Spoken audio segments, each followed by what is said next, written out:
Hi folks, Happy New Year to everybody, and what a great year it's going to be, 2023. Forget all the negativity in the press. 2023 is going to be fantastic. Why? Because the Commodore 64 is coming back. So I'm super stoked. This year is going to be fantastic, and what I wanted to do today was just talk about the colours and the Commodore Vic 20, the Commodore 16 and the Commodore 64 white G1, and then all the Chameleons. So I wanted to talk about that today, but the first thing I wanted to do was introduce you to the new filming area. So I've done this over Christmas. I'll stick some little stills of me actually doing the process of getting all this ready. But I'm super happy with what I've done, and what I want to do now is briefly talk about the disaster that was Retro Bright. Disaster for me because I didn't do a very good job. I mean, I did a good job, but not to start with. What happened was, instead of doing a test piece, I decided to throw everything in I wanted to Retro Bright. And what it was a clear translucent tub, which I wrapped an LED light all the way around, a UV LED light all the way around facing inwards, and then I coated it in tin foil to reflect all the light inside. I even done it on the lid as well. Poured all the Retro Bright in and put all the stuff in, turned the UV lights on, left it for 4 hours, and myself and my wife went out for a meal. And I came back into this area, and it just reminded me of I Love Lucy or a Doris Day film. There was suds everywhere. You couldn't even see the floor with the suds. And I run over to where I knew the bucket was, and the contents was at boiling point. You know, I thought that the tub was about to melt. It was a complete and utter catastrophe. So I managed to get everything out. All the plastic was distorted. Some of it had gone white, and I don't mean it was white to start with. For instance, I had a space bar from the Vic 20, which is brown, and I'll show you that in a sec. That went white. But anyway, let's get on, and I'll introduce you to this room quick, and then we'll actually get onto this area here, which is where I'm going to be filming my above shot thing, so we can zoom in and everything. But let's show you the room first. As you can see, I've got a fantastic Commodore 64G. Unfortunately, the green LED light's not working, but we're going to sort that out soon. But I've just got a little program, the first program I ever learnt to actually type on the Commodore 64. So let's go here and press return. Oh, I haven't even typed in run yet, so let's do that. Press return.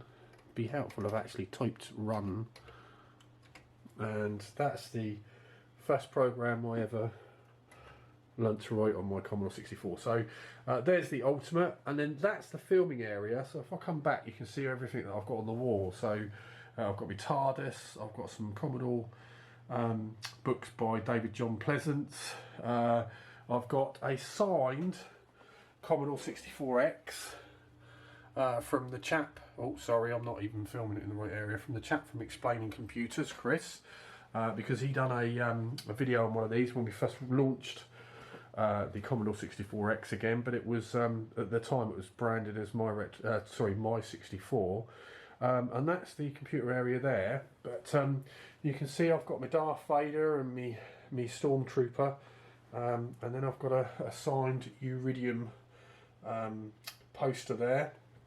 So very, very happy with what I've done, and I think this is an awesome little room. But anyway, so let's move on to this area here, which Darth Vader's looking after, where we're going to do some overhead filming. The first thing I want to show you is the Commodore 16, but the tape deck, because it just proves how good this Commodore 16 was, or is, because it's brand new. So if I open this up, and you can see we have the booklet, and you know, look at how you know, preservation wise, this is in pristine condition. You know, it's amazing. I said that word again, amazing. Sorry, I can't help myself. Yeah. And then we have the tapes. I'm so clumsy today, I don't know what's up with me. You know, an introduction to basic part 1, part 2 and part 3, I should imagine. And then the most important thing, now I couldn't help myself, I had to open this up and have a look. So bearing in mind, this is a brand new, unopened Commodore 16. I had to have a look at this. So the first thing I did was break the foam. These go there, not deliberately, by accident, but on a clumsy oath. So I broke that off. I couldn't believe it. So everything's gone wrong with this. But look at this tape deck. I mean, just can you see it? There's no scratches on this brushed aluminium. It's in absolute pristine condition. Absolutely amazing. I said the word again. But I've never seen, you know, this is the first time I've ever seen a computer of this age in this condition. And I had to show it to you guys because, you know, I know you guys appreciate things like this, and I really couldn't pass on the opportunity to buy new old stock Commodore 16, because after all, we're trying to get as close to the original colour as we can, and this is a surefire way of being able to do that because it's brand new. And it hasn't seen the sunlight since it was made 30 odd years ago. So that is why I wanted to show you that. So, and I'll pack that away in a sec. So I'm sure you can appreciate the time it's taken me to do this. These are all the colours. So I'm very happy with the Chameleon colours across the top there. They're very, very close to the rendered Chameleons that Paul's done. And then we have the Vic 20 here, Vic 20 white. Then we have the Commodore 64G white here. And then I've thrown this into the mix. This is the white for the Chameleon Commodore 64. Now obviously I'm basing, or I was going to base, the Commodore 64 white Chameleon after the Commodore 64G, which is this one here. So this is the Commodore 64G, and I'll introduce you to this in a sec, bear with me. So we're moving along, and we've got the greys for the Commodore 16, and then we have the Commodore 16 black, but it's not black, and I'll explain that in a sec. And that's another black thrown into the mix, which I'll explain again. So let's move these out of the way and bring in the Commodore 64G. So this is, as you saw just a minute ago working, this is a really nice example of a Commodore 64G. I've always wanted one. And what I did with this is I retro-brighted the space bar. So if I turn that, you might just be able to see it in this light, that it is, it's marginally whiter than the rest of the keycaps. Now, I have a dilemma, and that is, this is the colour chip that matches the space bar. It's ever so slightly whiter than the space bar, and I'm happy with this colour chip for this colour, for this case. But my dilemma is the actual Commodore 64 Chameleon white version that Paul has rendered is that colour white. Now I can't have two different whites. It's got to be one white. And the problem I've got is the Chameleons don't look that I don't think the Chameleons look that good with an off-white keycaps. So, you know, if watching this, if you've got any comments as to whether you'd like the Chameleon white that's in the Kickstarter, the rendered one, or whether you'd like us to go with the off-white colour of the Commodore 64G. So if we went with the off-white one, then basically the Chameleon Commodore 64 that we're bringing out, the white one, will look authentic and it will look like this. But if we go with the brilliant, you know, the true white version that's on the Kickstarter, then it will be a brilliant white Commodore 64 Chameleon. So shall I go for the original or shall I go for the bright white? So I'm asking you, I'd like your input on that. I think obviously we can only choose one of the two colours for the keycaps and for the case itself, but it's going to affect, whatever we choose will affect the other Chameleons because they're going to have the same colour keycaps. So I think the bright brilliant white against these looks quite nice. I don't know whether you can, you know, whether the camera does this justice, but I don't think the off-white, you know, the true colour of the Commodore 64G represented in this colour chip will do the other Chameleon colours justice. So that's that. So moving on, I want to pull out the Commodore 64, sorry, the Commodore 16 now. So let's move this out of the way.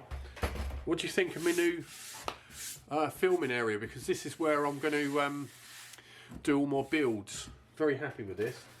So here we have the brand new, never before used Commodore 16, and like with the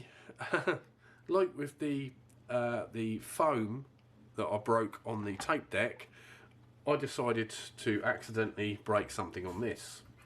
And that is when I did the retro brighting. Remember me saying about I Love Lucy and the suds, you know, the soap suds everywhere? Well, one of the things that distorted was the spacebar. And to be fair, this is a brand new Commodore 16. It hasn't seen the light of day for 30 odd years, 40 years. And in theory, it hasn't had any UV rays on it, so therefore it hasn't faded that much. I mean, yes, it's yellow to a certain degree, but it's so minimal that did I really need to do anything with a retro bright? And I think the answer is no. But because I was trying to get any hint of the yellowness away from it, I decided to do the space bar. And it distorted. I don't know if you can see it, but if I join it together, it is really bent. So what I did is, by the time I tidied up and got rid of all the suds, the spacebar had cooled down, but I tried to straighten it and I snapped it.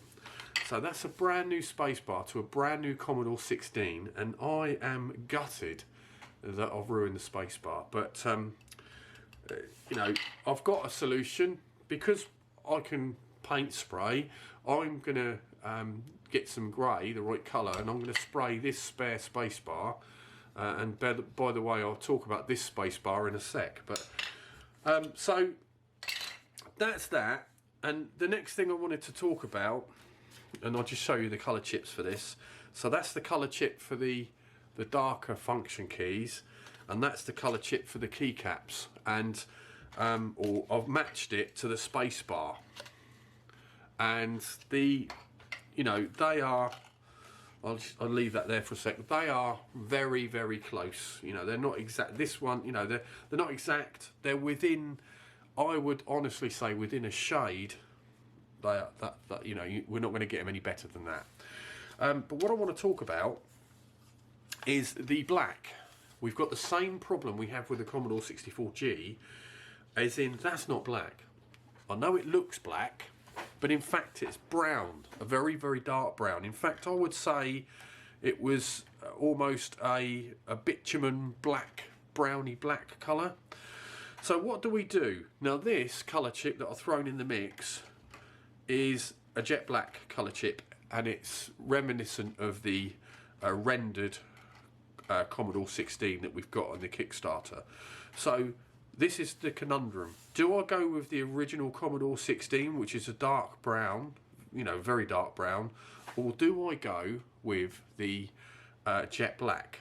So I'd like, you know, your comments as to what to do, which one to go for, because I've got to get these colours sorted out this week, because the manufacturers in China want to know what colours everything is. So so that's the conundrum. What do we do? Now I'm you know, I mean, I suppose what looks best, I don't know whether the camera can pick this up. I'm hoping it can, but that is, you know, you could say it's a browny, a very, very dark grey brown. It's, you know, but and that is jet black. So that is questions for you. And now we're going to move on to the Commodore Vic 20. So what I decided to do, even though I didn't need to match the brown because we've already got brown keycaps for the Commodore 64 and they're the same colour, I decided to throw in a space bar, the actual space bar to this. This space bar is another one that I've had to put on because I've ruined this one. So look at the colour of that, and bearing in mind that's supposed to be brown and it's grey, nearly the same colour grey as the Commodore 16 space bar. But anyway, what I want to talk about with this, and what I want to show you, is if I lift this up, I think it's blatant, you know, it's obvious to see, maybe from the back. No, let's turn it around that way. So you can actually, or maybe from this end. Oh yeah, you can see it. So obviously this is retro brighted. That is as it was before we attempted to retro bright it. And I'm very happy with this colour. So that is the colour that we're going to choose. And I'd like to say that that is absolutely spot on. So we've got the colour of the Vic 20, which I'm happy with, and it really, you can see how yellow this is up against the colour at the top. And the other thing that we wanted to do was the obviously we've got to get the right colour function key. So I decided to, if I move that out of the way, and hopefully that will focus on this. So I decided to retro bright a keycap, and as you can see, it's gone almost white. Let me offer an unretro brighted keycap so you can see the difference. Now, what I thought is, after the catastrophe of that keycap there, I decided to, or I thought to myself, do you know what? This keycap looks in pretty good condition, and I don't think that's a far out representation of what the original Vic 20 orange, browny orange keycap, function keycap would have looked like. So I'm using this. Now unfortunately I haven't got a colour chip that's anywhere near this colour. So we're getting that colour match tomorrow. So what I'm doing tomorrow is I'm going to a place called Plasti Colour, or Plastic Coat. I can't remember the exact name. Sorry, you guys, if you're listening to this. And it's in Basingstoke, and I'm going there because what we're going to do is I'm taking all the computers with me, and they're going to spectro them. But I've also got these colour chips, especially the Chameleon ones, for them to spectro those, because these colour chips won't go into a Pantone colour. These are special chips to a certain paint manufacturer that I won't mention. And they don't cross-reference, so I need to get these spectroed by a special machine that's going to colour match these and colour match the cases, and you know, I'll decide whether I'm going to go for my choice or what they come out with their computer spectro machine, and they're going to spectro it into Pantone colours, and then I'll be able to send the colour codes across to our Chinese partners, and then they can then use them to get the plastic mixed to the right colour. So that's what I'm doing tomorrow, and as soon as I've got the Pantone codes, I will put them on our website, so everyone and anyone who wants to know has got a reference to some colours that we've attempted to get as close as we can. So that's that. I think I've showed you everything there, and we'll move on. I hope you enjoyed me going through that, and on behalf of all Commodore 16 fans around the world, I'm really sorry. I am really gutted, but So that is what went wrong with the retro brighting. I over brightened some of the stuff, some of the plastic bits bowed, and then I'll snap the space bar. Anyway, so the colours are getting sorted out tomorrow. We'll post the colour codes on the web page so that anyone that ever wants to do anything, at least they've got some sort of reference, because there isn't anything on the web. Believe you me, I've searched.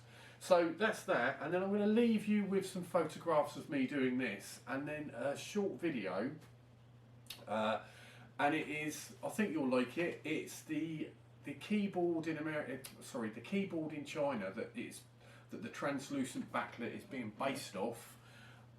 They're just the Chinese partners have put together a little video showing all the effects of the backlit keycaps and what they look like, and it is really good, I must admit. So we'll leave you with that.